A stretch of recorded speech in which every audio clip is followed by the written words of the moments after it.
Welcome. With me, I have Ruben Hostetler, owner of Touchdown Tech. Thanks for joining me today, Ruben. It's good to be here. So the question I want to discuss today Yeah, is what question do you have for me today? question I have for you today is how do you find topics for a video or article that you know will connect with your ideal customer? Yeah, that's a good question because you don't want to spend the time and energy recording a video like what we're doing right now or writing an article if it's not something that your ideal customer cares about. And it's probably legitimately the first big question that a business owner has is they know they should create content, but what should I talk about? What questions should I answer? And there's a couple of different tools I'm going to mention. The first one and the best one is just answering a question that a customer has. And we actually did this for a video a few weeks ago, which it was a question about how important is alt text for images. And so we did take the time to respond, in a message, but then we were talking about it and also decided that we should just create a video about it too. And so we did. It's up on the channel right now. You can go check it out. So that would be like the number one way, and it often feels the most natural questions to answer, and your brain's already like thinking like, how am I going to answer this question that a client has? Mm-hmm. So it's just a very natural way to do it. It's just they ask a question and you can respond to it, but you can also quickly go record a video or write an article answering that question. So for a brand new business, or you don't have customers asking you questions, so what do you do in that kind of scenario? And there's two ways that I would go with this. One is just to ask AI, ask Claude, what questions should I answer in a video or in an article for my business? And then it'll probably ask you, well, what's your business? And you can give it, a lot of details and who's your ideal customer. And they're definitely like, you want to answer questions your ideal customer is asking. So even in the industry, there might be questions about, that are about the industry, but they're only for, they're not for your ideal customer. So an example might be maybe someone that's asking a question about, I don't know, like buying a pet, and maybe you're like a very small. Let's do a coffee shop. Like maybe you specialize in organic coffee, and someone has a question about coffee, and I don't even know. Maybe that's a bad example too. I was trying to think of some actual real world examples instead of just making one up. But I think you know what I'm saying. Like some questions are within the industry, within your like realm of expertise. But if you're answering it, you don't want to answer someone that's not your ideal customer. It's kind of what I'm getting at. I guess we could do one for us. Like we specialize in building websites for small businesses.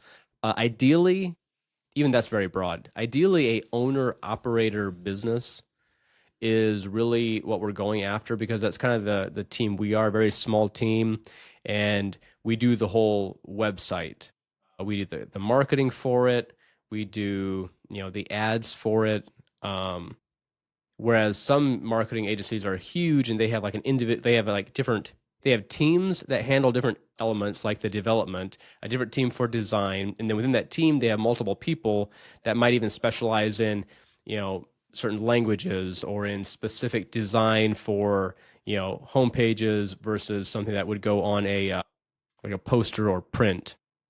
So I'm not going to, it'd be better for me to answer questions for the owner operator business than for a business or client that's looking for a huge agency that has lots of different layers to like who does what.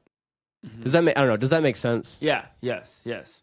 And maybe you even have an example of something like you want, like an example of what I was starting to do about like maybe like the person that's trying to buy a pet from a pet store versus a dog breeder that just breeds has a few moms and does a few litters per year. Nicholas, do you have any examples maybe of how do how you want to answer a question for the ideal customer. Maybe an example with one of our clients, maybe a dog breeder. Yeah, actually, I just did an interview with one of our clients, and he's a dog breeder. And I was asking him questions about ear infection in Bernedoodles, and one of the points that he has told me that several customers have asked him um, is, do allergies come from the parents? If the parents have allergies, or is it just a broad term? So he was wondering. Several customers asked him, "What are the allergies of the parents?"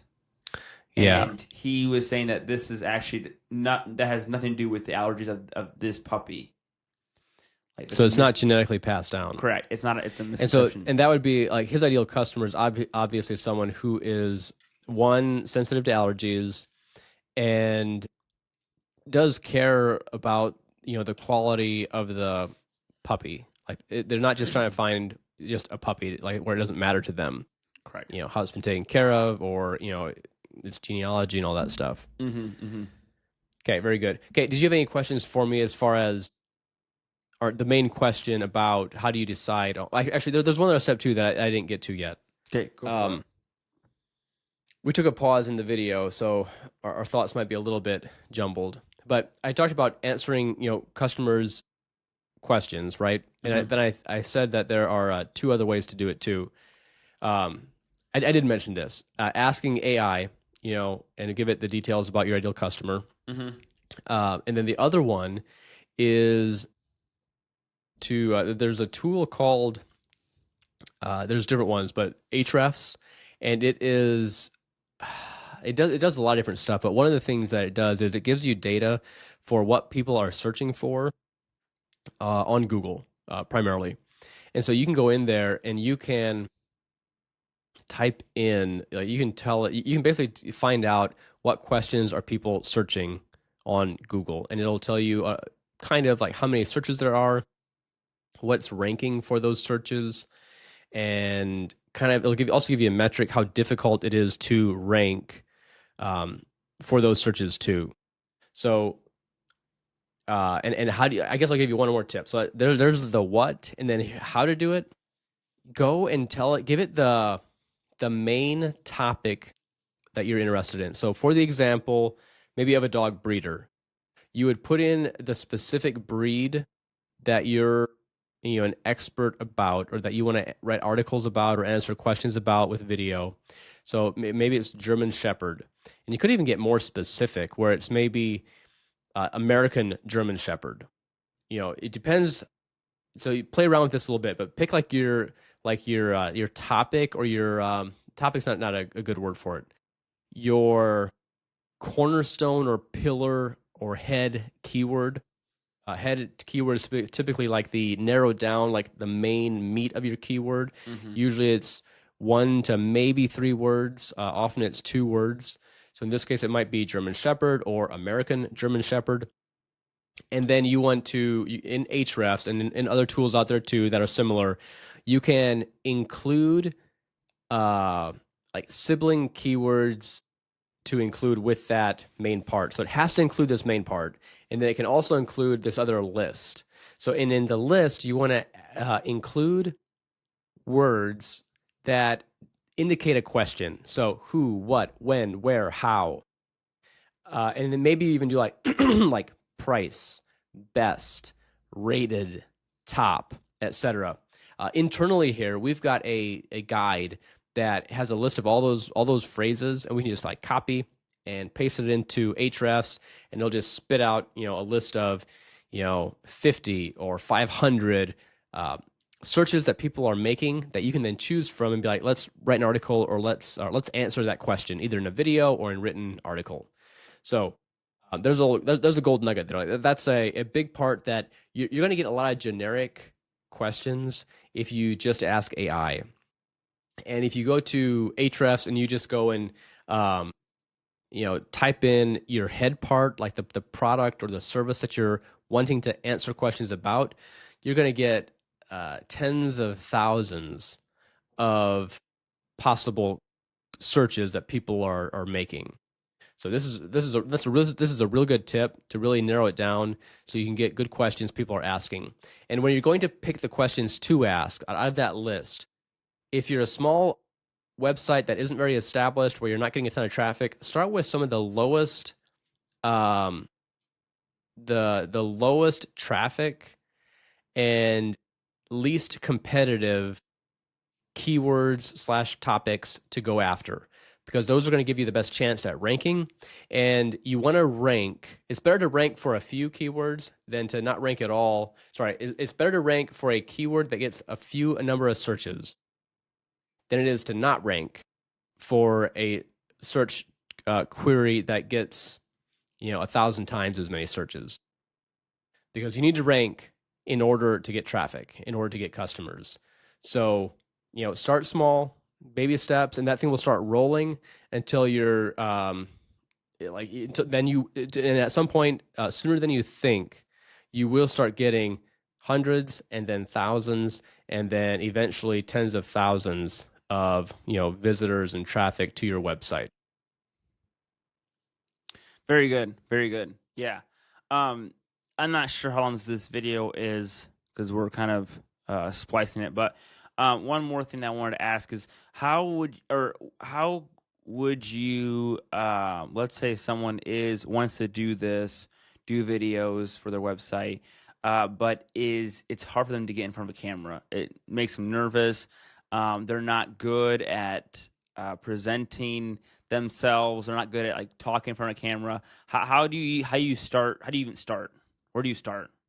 Yeah, like right now, just in the last week or two, we got new microphones here, and we've upgraded kind of slowly over the years. So, how do you get started? The first part of it is just start. So just do your first video, and things that are going to stop you from doing it and going to slow you down are thinking you need better equipment, thinking that you need better background or setting, and probably those two things. And then obviously just like not having the confidence, not wanting to do it. So when it comes to the equipment you need to record, the camera, the microphone, and your setting, you can start, and you should start with just your phone. Either do a selfie or have someone record it for you. And then you will get better as you do it. So just start doing it, and then you're going to get better. And you can reshoot, like you can answer the same question in a year from now, and you'll have a little bit different story to tell with it, a little bit different experience to have a better answer. And at that point in a year from now, you're also probably going to have a better microphone, so you're going to sound better. Maybe you'll have a dedicated camera, so it looks better. Maybe you'll have a dedicated setting or environment or space to record. And I guess just some tips on the setting. You don't want it to be like really messy, and you could just start by doing it outside. Outside, you're going to get terrific lighting.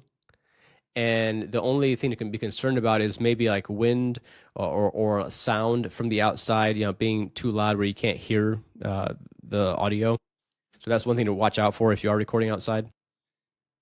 Now, I think one of the big questions is though, like, what if you just like don't feel confident and you get you have to like do multiple takes?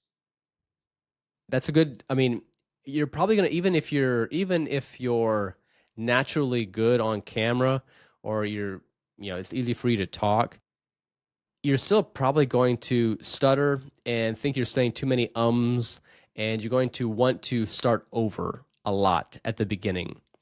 And maybe it's probably okay to do that, to start over at the very beginning, but in the long run, you just want to keep on going.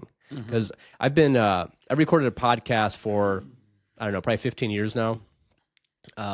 Just like a hobby podcast. And at the beginning, I would go through and listen, and I would edit it and take stuff out to try to sound, more polished, or try to like take out the pauses or the ums. And it really didn't improve the quality of the podcast to take out the silences, because sometimes you want silence. And as far as saying yeah, that's a bad habit. You don't want to say that. It's better just to pause versus saying and keeping on putting sound out there. It's better just to pause and ponder and think and then talk. But at the beginning, just I would recommend just go with it. Publish it, listen to it. There I said do better, be annoyed at yourself for saying the ums, and then slowly over time you'll get more confident and you'll continue to do a better job with it. So how do you do it if you're not comfortable doing it? You just have to do it.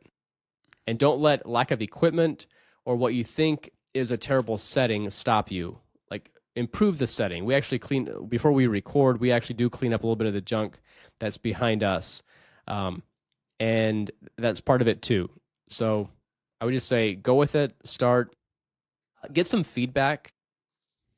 You don't want to publish something that embarrasses you. So get some feedback from, someone that will give you honest feedback. And ideally, it might even be a customer friend where you can say, "Hey, what do you think about this here? Does this sound all right?" And be sure you get someone that's actually going to give you honest feedback. That might be the toughest thing in this whole thing, is getting honest feedback and constructive feedback.